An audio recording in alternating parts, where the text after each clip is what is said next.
Si me escucha, señor presidente. Escuchamos, señor asambleísta. Le escuchamos, señor asambleísta. Correcto, muchas gracias.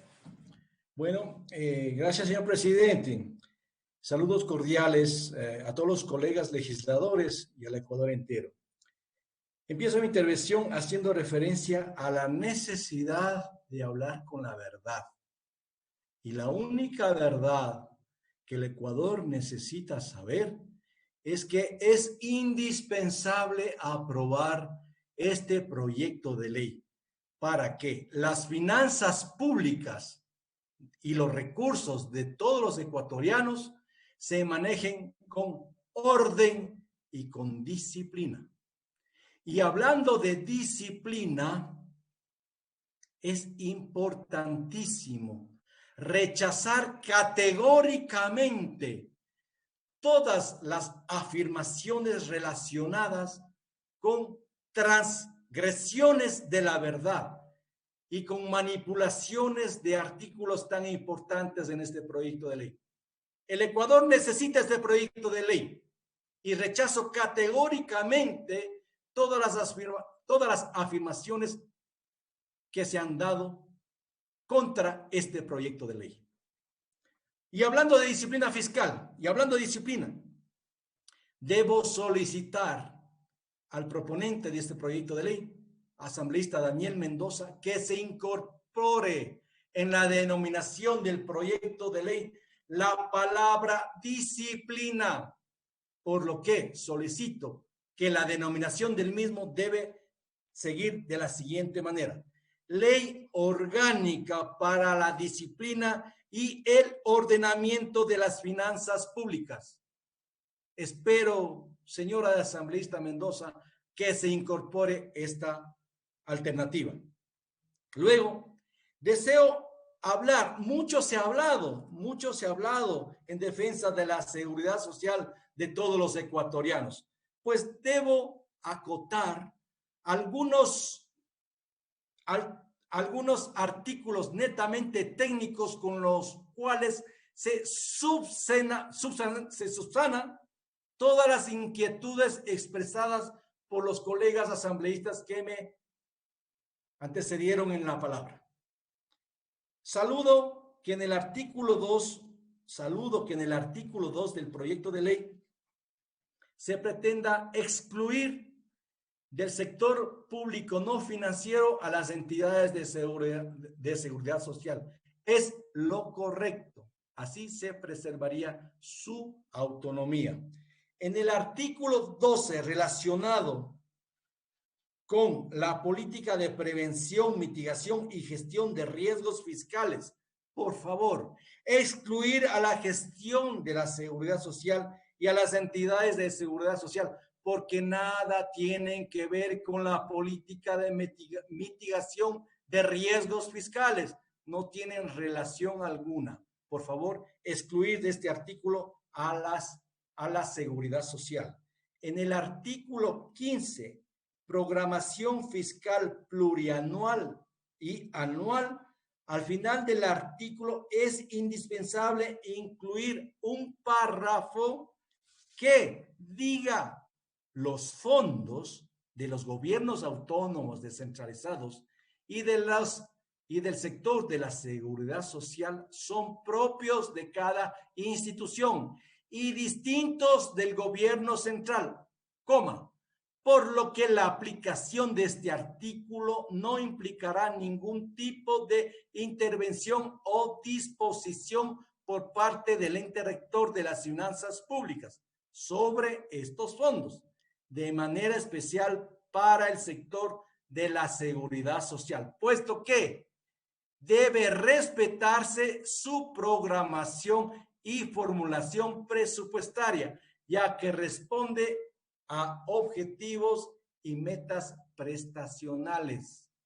En el artículo 40 del referido informe existe otro artículo enumerado que habla de los ingresos permanentes y egresos permanentes del sector público no financiero, para que guarde concordancia con la propuesta del artículo 2, por favor, excluir de esta regla a la seguridad social.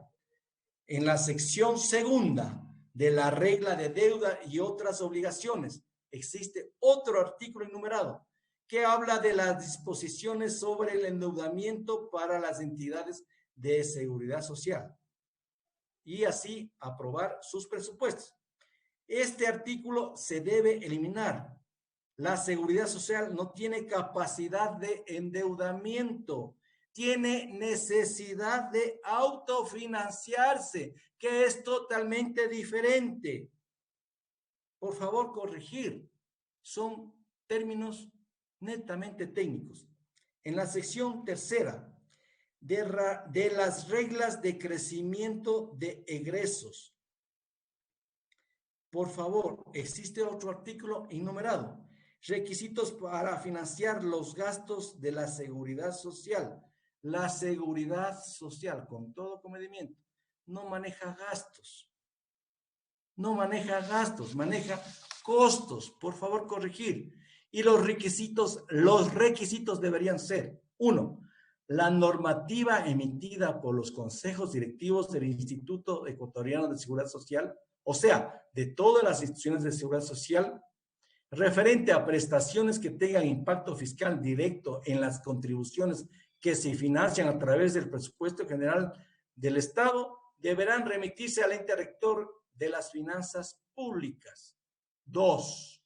Para la creación de nuevas prestaciones de la seguridad social, se deberá disponer de una fuente de financiamiento específica y diferente a los recursos del presupuesto general del Estado.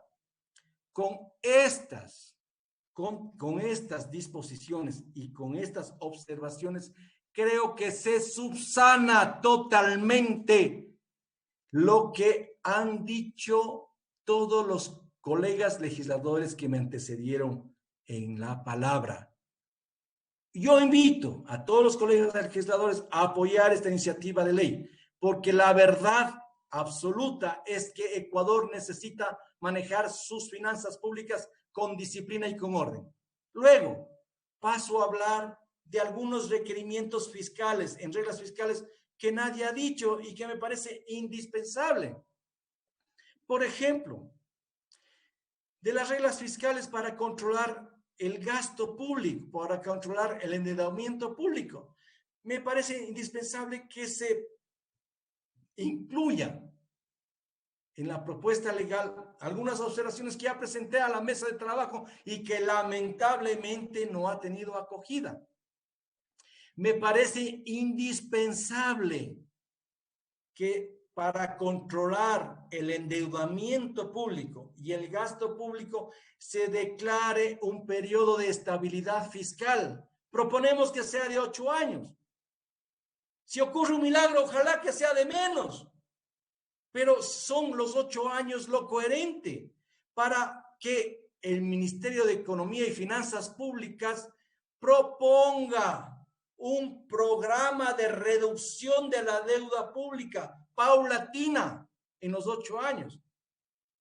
¿Qué logramos con esto? Alcanzar metas, alcanzar objetivos, alcanzar límites, como el que se propone y que ya está establecido en este momento en el Código de las Finanzas Públicas, el 40% del PIB del endeudamiento total.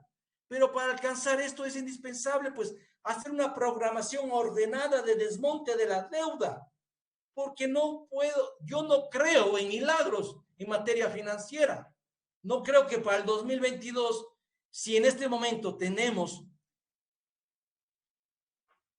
que la deuda pública está sobre el 60% del PIB, no creo que para el 2022 alcancemos al 40% del PIB. Eso me parece irracional. Entonces, es necesario empezar con una implementación de control del gasto, del endeudamiento público. Y obviamente se ha propuesto 2 reglas adicionales más, referentes al servicio de la deuda y otros conceptos. El gasto público se debe de manejar de manera parecida.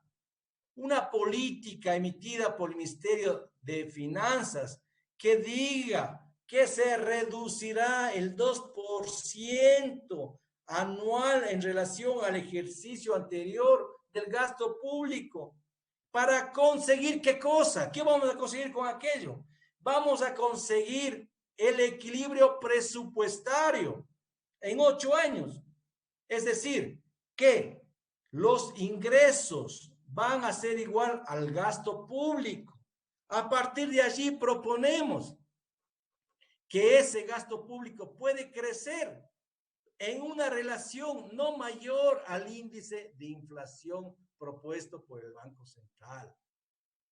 En materia, me parece importantísimo que en materia del Fondo de Estabilidad Económica se propongan otras alternativas de financiamiento pues, del fondo, no solamente con los excedentes de la venta de los recursos naturales no renovables presupuestados.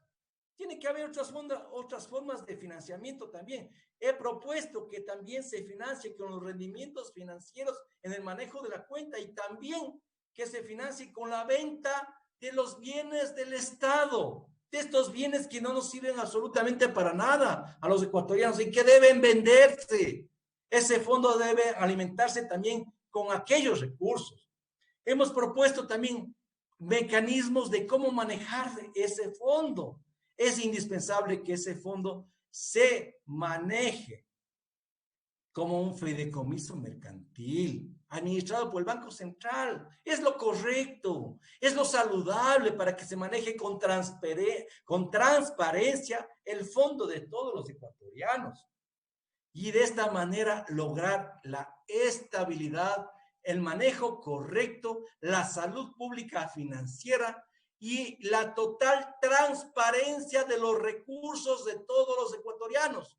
Creo que es fundamental, necesario, indispensable que se hable con la verdad en este punto de la historia financiera del Ecuador. Por ello, invito a todos los colegas asambleístas a hacer lo justo y a hacerlo responsable por el país, porque el país en este momento nos necesita a todos juntos, unidos, haciendo fuerza para sacar a nuestro bello Ecuador adelante.